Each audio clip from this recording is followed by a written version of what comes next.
saying goes, let the chips fall where they may. But I said all that because I truly desire your prayers, and I ask that you would pray.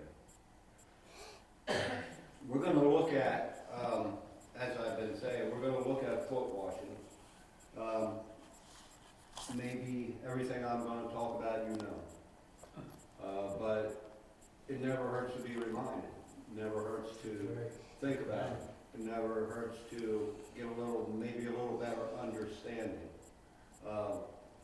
The things that we as Christians talk about, the things that we as Christians do, a lot of time, and I'm not saying this group, but a lot of time we don't know why we do them. We do them because we've always done it. And we need to understand, I think. The more we can understand, the better it is. So we're going to begin in the book of John, chapter 13.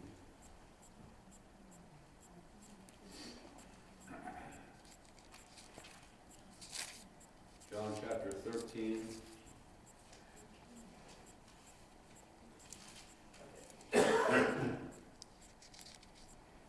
Beginning at verse 3.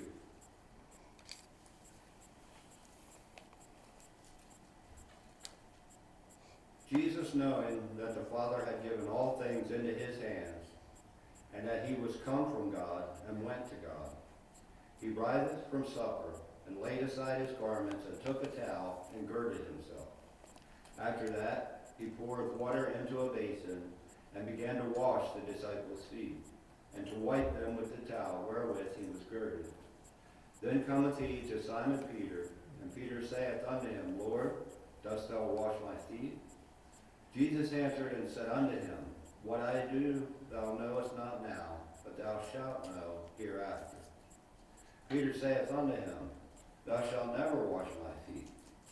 Jesus answered him, If I wash thee not, thou hast no part with me. Simon Peter saith unto him, Lord, not my feet only, but also my hands and my head.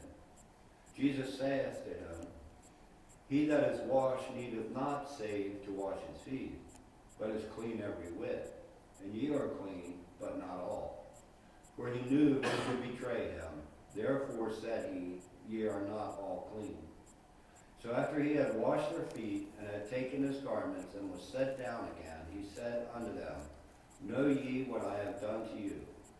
Ye call me Master and Lord, and ye say well, for so I am. If I then, your Lord and Master, have washed your feet, ye also ought to wash one another's feet. For I have given you an example, that ye should do as I have done to you. Verily, verily, I say unto you, the servant is not greater than his Lord, neither he that is sent greater than he that sent him. If ye know these things, happy are ye if you do them. And before I get into the rest of this, I just want to point out there in verse 17, where it says, if you know these things, happy are ye if you do them. The word originally is blessed. Blessed are you if you do them. So we're going to take a look at this, and as I said, I want to do a little teaching on why is it that we, as Christians or as churches, do foot washing. I don't know how many do it anymore. I know the circles that I came up in, the churches that I knew of and had association with, most of them did this. But I don't know how widespread that it really is.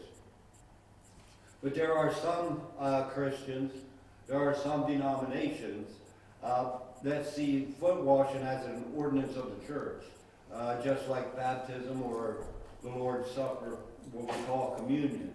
Many see it as an ordinance that needs to be followed, just like baptism or communion, the Lord's Supper. But in the Bible and in history or anywhere else that I can find, there's no evidence that the early church practiced foot washing other than as an act of hospitality or as a custom, a social custom that was prevalent in that time and in that place. And that's, as you read the Bible, that's what you find from when we get into Acts and the church is formed and you go on forward, you find them gathering for the Lord's Supper. It talks a lot about them having the Lord's Supper. It talks a lot about baptism. but you don't see much of anything about foot washing, except, as I said, as an act of hospitality or as a social custom. I don't see it as far as I can find, and you may disagree, and we could discuss that, but I don't see it as an ordinance of the church, something that we are specifically told that we should keep. This act of foot washing that Jesus did here that we see is actually twofold. There's two different things that are going on here that Jesus is trying to get across to these disciples. First, it represented cleansing. Titus 3:5 says, He saved us by the washing of regeneration. Christ is representing that here. In verse 10, he said, He that is washed needeth not save to wash his feet, but is clean every whit, and ye are clean, but not all. He wasn't talking about getting the dirt off of your body. What he said was, He that is washed needeth not save to wash his feet. Old English, the way they translated this, what he's saying is you only need to wash your feet, not your whole body. What he's saying, if you've already been washed, you don't need to wash your whole body. You need to wash your feet. But he's not talking about the physical. He's not talking about actually getting the dirt off your feet or off your body. In verse 10 he said that, and he said, Ye are clean, but not all. And he's referring to Judas. Why did he say you're clean but not all? It goes on and he says he knew who would betray him. That's why he said you're clean but not all. Judas wasn't clean. Judas had a darkened heart. Judas had been infiltrated, if you will, by the devil. He wasn't clean. He may have had a bath, but he wasn't spiritually clean. So that's what Jesus is referring to. Verse 11, He knew who should betray him, therefore said he, Ye are not all clean. He's not saying he knew who didn't take a bath, so he said you're not all clean. He knew who would betray him. He's speaking of Judas's heart. He's speaking of salvation, of cleansing. As I said, it says in Titus that we are saved by the washing of regeneration. So that's what he's referring to here. And verse 10 again, he says, He that is washed only needs to wash his feet. And again, talking about spiritual cleansing, spiritual washing. And put that together with verse 8 where he said, If I don't wash your feet, you have no part with me. Now, they were washed, they were cleansed. We'll put it in terms that we use today.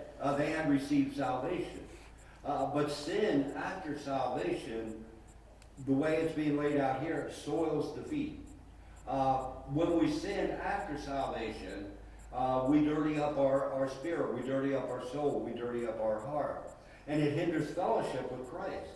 That's why he said, if I don't wash your feet, you have no part with me. If I get born again, if I'm a Christian, if I have received salvation, and I have sin in my life, that hinders my fellowship with Christ. What he's telling them here, if I don't take care of that, you have no part with me. I cannot have that intimate relationship. I cannot have that fellowship. I cannot have that part, the way he puts it here, with him if I have sin in my life. And we all sin. There's none of us perfect. Go to 1 John chapter 1.